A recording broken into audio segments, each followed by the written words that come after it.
Cameroon, Bandung, Africa, Bandung, to the world, Bandung. Yo, Bamenda man, yo, Ekuna man, je suis l'homme le plus noir de la terre. Les amis, l'homme le plus noir de la terre. Et notre cri de guerre, désormais, c'est l'Afrique ou la mort, nous vaincrons. L'Afrique ou la mort, nous vaincrons. Appelez-moi désormais Sa Majesté Sénateur Cletus. Oui, c'est désormais Sa Majesté Sénateur. Nous avons parlé, on a répété, on a fait le tour du monde. Dernièrement, on était en Asie. Je parle de moi. Après, d'autres pays africains que je considère comme les micro-États africains, on a fait des podcasts. On a dit que l'Ukraine avait déjà perdu la guerre. Tous ceux qui me suivent, s'ils sont honnêtes, d'ailleurs, je sais que ce n'est que des gens honnêtes pour la plupart qui me suivent, savent que j'ai toujours dit que l'Ukraine avait perdu la guerre, compte tenu des éléments que j'avais à ma disposition. La Russie a toujours voulu négocier, mais négocier sur certaines conditions. Qui n'a pas voulu les négociations? C'est les Britanniques, c'est les Européens et c'est les Américains, parce qu'ils ont voulu imposer leur façon de voir ce qu'ils avaient dans leur tête à la Russie, comme il fait d'ailleurs partout dans le monde. Mais mal les avait pris parce que la Russie n'est pas les autres petits pays là. La Russie, c'est une puissance mondiale, c'est un pays immensément riche, c'est un pays qui a une profondeur à nul autre pareil, c'est 17 millions de kilomètres carrés. Voilà, aujourd'hui, tout le monde est en train de parler de négociations.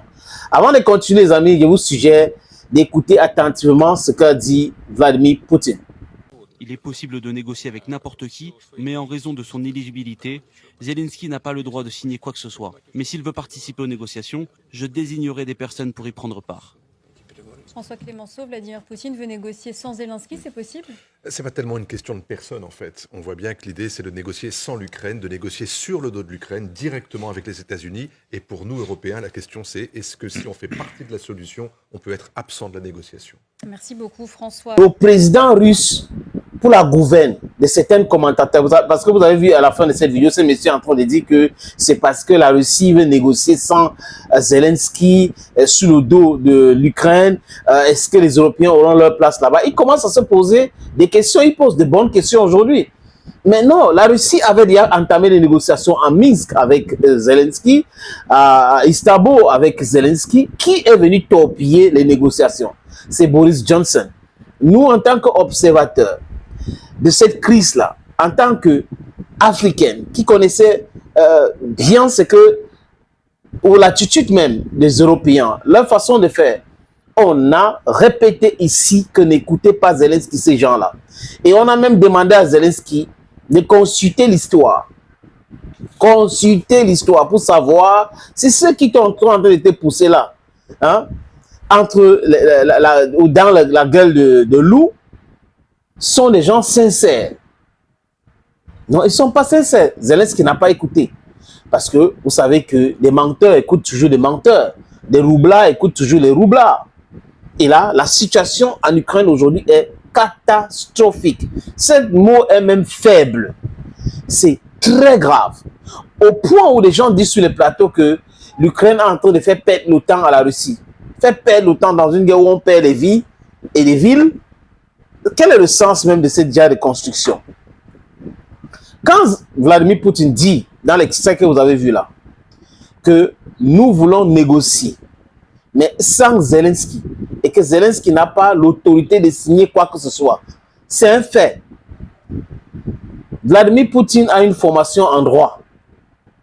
Nous autres, moi y compris, j'ai une petite formation en droit dans une université camerounaise. Les amis, un président qui est illégitime ne peut pas poser sa signature sur un document concernant l'avenir d'un pays. Il faut donc les élections. Poutine sait de quoi il parle. Quand il dit que Zelensky ne peut pas signer un papier, il dit ok, s'il est là, moi je vais aussi désigner les gens. Comme pour dire que ce n'est pas moi qui va signer quoi que ce soit. Vous voyez que c'est clair aujourd'hui. Les Occidentaux sont en train de manger les lèvres. Parce que c'est la réalité. Ils sont prompts à venir nous parler de l'Afrique. Oh, le Mali, il n'y a pas les élections au Mali. Ouais, après les élections, c'est pour faire quoi? Parce que vous avez passé votre temps à acheter toute la classe politique dont vous voulez les élections pour qu'on replonge dans la même bêtise. Donc, ils sont prompts à crier les élections. Le président est illégal, illégitime, quand ça concerne l'Afrique. Et d'autres pays même. Il y a eu des élections dans certains pays, la Syrie et la Géorgie. Ils ont dit que c'était illégitime. Comment il y avait trop de fraude. Ce sont des élections illégales et autres. Franchement, ça les arrange quand ça part de leur côté ou leur façon de voir. Mais quand c'est de l'autre côté, c'est un peu compliqué. L'Ukraine, c'est un exemple. Peuple d'Afrique. Peuple d'Afrique, jeunesse africaine. Regardez bien cette actualité. Vous allez comprendre qui fait quoi. Comment est-ce que ces gens-là procèdent. Les modus operandi. Ils sont des roublards. Ils ne sont pas sincères. Ils sont méchants. Ils pratiquent le satanisme politique. C'est le satanisme politique, les amis. Nous devons faire très attention à chaque fois qu'on a quelque chose. C'est-à-dire qu'on est en train de se mêler ou on fait quelque chose avec ce gars-là. Ils ne sont pas sérieux. Ils sont tout sauf sérieux. I know what I'm talking about and you know what I'm saying is correct.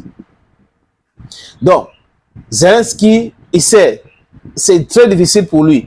Dernièrement, j'ai écouté son intervention, il disait que c'est parce que la Russie ne veut pas négocier, c'est pour cette raison que la Russie est en train de dire qu'il est illégal. Mais il était en Roumanie, je crois en Roumanie ou oui, en Roumanie, l'autre jour, et un journaliste qui lui a posé la question. Votre mandat est arrivé en termes au mois de mai de l'année dernière. Mais M. Zelensky, vous avez même signé un décret pour interdire toute négociation avec la Russie. Vous savez ce que Zelensky a dit? Zelensky a dit que ce décret, c'était d'interdire les séparatistes de négocier quoi que ce soit avec la Russie, mais que lui, il faisait l'exception. Mais quand vous prenez le décret en question, vous lisez, même lui, il est inclus dans ce décret. Donc, aucune personne en Ukraine, on n'a pas dit à l'exception du président de la République. Et ce président de la République aujourd'hui est illégitime, il est illégal. Il faut faire quoi? Les Ukrainiens devraient prendre leur destin en main, demander à Zelensky de partir, ou que le Parlement décide de proroger le mandat, si la loi fondamentale de ce pays-là le permet, proroger le mandat de Zelensky pour qu'il soit légal. Parce que si vous êtes un président illégitime, illégal, vous ne pouvez pas, je répète encore, ce n'est pas moi qui le dis, hein, ce sont les textes. Et pour que les choses soient claires, il faut la vérité, il faut la justice. Et là, on parle de loi, il faut les respecter. Monsieur Zelo sait très bien, pertinemment qu'il n'a pas la légitimité de négocier quoi que ce soit. Et voilà donc sur quoi la Russie, la Russie va entrer là-dedans fort. Et Donald Trump, c'est un gars pragmatique. Il va dire c'est vrai. Et Zelensky, on va le livrer. Donc très bientôt, ne vous étonnez pas que Donald Trump commence à dire que Zelensky n'est pas légal, n'est pas légitime. Et là, même les Européens vont commencer à chanter la même chanson. Donc là où Zelensky est là, il essaye de rencontrer Donald Trump. Et il fait de son mieux. Il veut. Ses équipes appellent. Quand Donald Trump avait besoin de Zelensky, entre 2019 et 2020, Zelensky n'était pas là. Il était avec Barack Hussein Obama. Concernant la corruption, hein, les accusations de corruption contre le fils de Joe Biden, qui s'est avéré vrai, let me use the expression. Zelensky n'était pas là. Aujourd'hui, le retour à l'ascenseur, c'est Donald John Trump qui est président des États-Unis. Les amis, Zelensky est illégitime. C'est un fait. Thank you, friends, and bye-bye.